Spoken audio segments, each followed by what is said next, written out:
Good morning. I'm Peter Milios from the Finance News Network. Stocks dropped on Wednesday as earnings season gained steam and Treasury yields climbed to multi-year highs. The 10-year Treasury yield climbed on Wednesday, at one point breaking above 4.9% for the first time since 2007. Meanwhile, the average rate on the popular 30-year fixed mortgage rate just hit 8%, the highest level since mid-2000.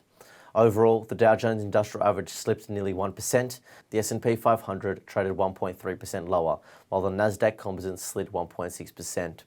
JB Hunt lost more than 6% in the session on the back of worse than expected earnings, while United Airlines fell more than 9% after delivering soft guidance.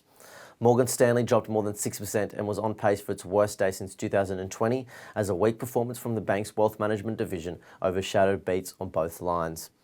On the other hand, Procter & Gamble rose 2.5% after beating analyst expectations for the quarter. Investors are now looking to Netflix and Tesla earnings expected after the bell on Wednesday. Just over 10% of the companies in the S&P 500 have reported results, according to FactSet. Of those that have already reported, about 78% have surpassed analyst expectations.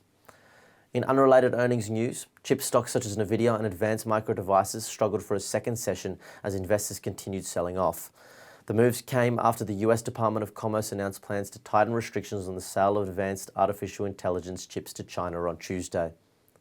Standard Lithium has completed the definitive feasibility study, or DFS, for its inaugural commercial lithium project at the Lanxess South plant, aiming for the first US-based lithium production in 60 years, with operations set to commence in 2026, potentially doubling current American lithium production.